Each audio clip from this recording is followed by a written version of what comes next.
बिस्मिल्लाहिर्रहमानिर्रहीम। Dear students, मैं उम्मीद करता हूँ आप सब खैरियत से होंगे। आज हम first year chapter number 1 topic 1.3 study करेंगे, जिसमें हम देखेंगे अनसर्टेनिटी इन द मेजरमेंट्स। क्योंकि हम मेजरमेंट्स में मायशों का जिक्र कर रहे थे, तो बाज़ का मेजरमेंट लेते वक्त हम बहुत सारी सिचुएशन ऐसी फील करते हैं जहाँ पे हम अनसर्टन जो है वो सिचुएशन का सामना करते हैं, तो इसी को हम अनसर्टेनिटी इन द मेजरमेंट कहते हैं। फॉर एग्जाम्पल, हम एक बुक जो है उसी एग्जाम्पल कंसिडर कर लेते हैं। अगर हम किसी बुक के जो पेज जो है वो काउंट करते हैं, तो हम पेज जो है वो एग्जैक्टली जो है वो बुक पे काउंट कर सकते हैं, और हम जो है वो किसी भी सिचुएशन के अंदर जो है वहाँ पे अनसर्टन जो है वो फील नहीं करेंगे। जब हम किसी बुक की लेंथ को किसी मिड रॉड की मदद से मेजर करते हैं, तो हम परफेक्टली जो है वो लेंथ को मेजर नहीं कर सकते, क्योंकि जो उसके ऊपर स्केल मार्क होता है उसकी छोटी छोटी लाइनें होती है, और हम अनसर्टन हो जाते हैं कि ये लेंथ हो सकती है, ये लेंथ हो सकती है, या डिफरेंट स्टूडेंट जब लेंथ को मेजर करेंगे डिफरेंटली मेजर करेंगे, क्योंकि उसमें गैर यकीनी सूरत जो है वो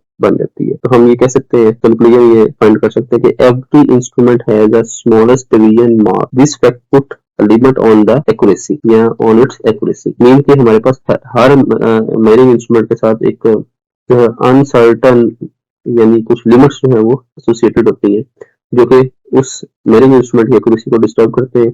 उस लिमिट को हम नाम देते हैं एब्सोल्यूट अनसर्टेनिटी का। मजीद अगर हम एब्सोल्यूट अनसर्टेनिटी जो है तो समझे, हम कहते हैं किसी भी मेजरिंग इंस्ट्रूमेंट का जो लीस्ट काउंट है वो हमारे पास क्या होता है, एब्सोल्यूट अनसर्टेनिटी कहते हैं। हम ये कह सकते हैं least count of the measuring instrument is equal to the absolute uncertainty. और लीस्ट काउंट क्या होता है, smallest division mark on the measuring scale. Measuring instrument के ऊपर जो है जो कम से कम हमारे पास मार्क वैल्यू होती है उसको हम क्या बोलते हैं, लीस्ट काउंट बोलते हैं। जैसे कि हमारे पास मीटर रॉड है, इसके ऊपर स्मॉलेस्ट डिवीजन जो मार्क है होती है वो हमारे पास है 1 मिलीमीटर। तो maximum uncertainty in metre rod जो है 1 स्मॉलेस्ट डिवीजन, जो कि किसके बराबर है, प्लस माइनस 1 मिलीमीटर के बराबर आएगी। नेक्स्ट अगर हम देखें तो हमारे पास अनसर्टेनिटी जो है वो रिकॉर्ड कैसे की जा सकती है, या हम ये कह सकते हैं हमारे पास कितनी तरह की अनसर्टेनिटी है। नंबर 1 जो है वो फ्रैक्शनल अनसर्टेनिटी है, जिसको हम कैसे मेजर करेंगे, एब्सोल्यूट अनसर्टेनिटी को मेजर्ड वैल्यू के साथ डिवाइड करेंगे तो हमारे पास फ्रैक्शनल अनसर्टेनिटी आ जाएगी। दूसरी जो अनसर्टेनिटी है वो हमारे पास परसेंटेज होती है। जब हम इस फ्रैक्शनल अनसर्टेनिटी को मल्टीप्लाई बाय 100 करेंगे तो हमारे पास क्या बन जाएगी, परसेंटेज अनसर्टेनिटी बन जाएगी।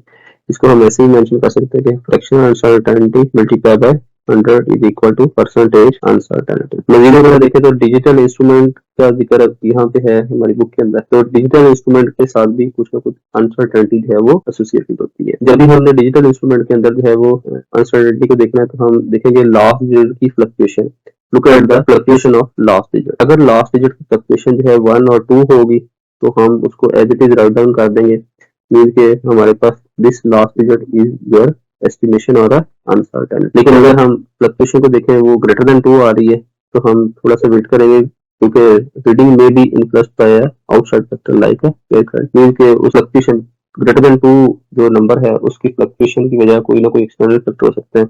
हम वेट करेंगे जब तक डिजिटल स्केल जो है वो स्टेबलाइज नहीं होता, क्योंकि ये वाली जो हमारे पास ग्रेटर देन 2 फ्लक्चुएशन आ रही है, the displayed digit is not really significant।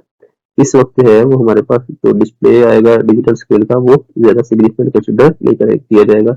इस वजह से हम थोड़ा सा वेट करेंगे और डिजिटल स्केल के स्टेबलाइज होने का वेट करेंगे। Role of significant figure in the uncertainty. Significant figure के अंदर जो लास्ट डिजिट होता है बेसिकली हमारे पास एन एस्टिमेशन कंसिडर किया जाता है, मीन के हमारे पास अनसर्टन जो है वो डिजिट या अनसर्टेनिटी कंसिडर किया जाता है। तो हम ये कह सकते हैं significant figures are the simplified way to show the uncertainty if recorded correctly. This last estimated digit indicate the overall accuracy of the your measured value or your value। अगर हम आज के लेक्चर का रिव्यू करें तो हमने दो तरह की चीजें जो है वो देखी है, एक एनालॉग इंस्ट्रूमेंट के अंदर अनसर्टेनिटी और दूसरा डिजिटल जो है वो इंस्ट्रूमेंट उसके अंदर अनसर्टेनिटी। जब हम एनालॉग इंस्ट्रूमेंट के अंदर अनसर्टेनिटी का जिक्र करते हैं तो हम स्मॉलेस्ट डिवीजन और मेजरिंग इंस्ट्रूमेंट जो है वो उसको देखते हैं। मीन के जो मेजरिंग इंस्ट्रूमेंट है उसके ऊपर जो कम से कम मेजरमेंट हम ले सकते हैं हम उसको देखते हैं। बेसिकली वो हमारे पास लीस्ट काउंट होता है और वही हमारे पास अनसर्टेनिटी होती है, जिसको हम क्या बोलते हैं, एब्सोल्यूट अनसर्टेनिटी। और इस तरह जब हम डिजिटल इंस्ट्रूमेंट का जिक्र करते हैं तो हम इसमें लास्ट डिजिट जो है उसकी फ्लक्चुएशन का जिक्र करते हैं, और अगर फ्लक्चुएशन जो है वो हमारे पास 1 और 2 आए तो उसी को हम एज इट इज कंसिडर कर लेते हैं नंबर को या वैल्यू को।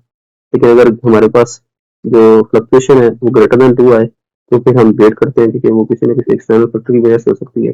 जब तक हमारे पास स्टेबिलिटी नहीं आती है डिसीजन स्किल में, हम उसको मेजरमेंट जो है वो कंसिडर नहीं करते या मेजरमेंट नोट नहीं कर सकते। यहाँ तक हमारा आज का लेक्चर मुकम्मल होता है। इंशाल्लाह जल्दी हम नेक्स्ट लेक्चर में मिलेंगे, और अगर आपका इस लेक्चर के मुतालिक कोई भी कमेंट, कोई भी क्वेश्चन है, आप कमेंट सेक्शन में पूछें। इंशाल्लाह एज सुन एज पॉसिबल आपको उसका आंसर दिया जाएगा। बहुत शुक्रिया। अल्लाह हाफिज।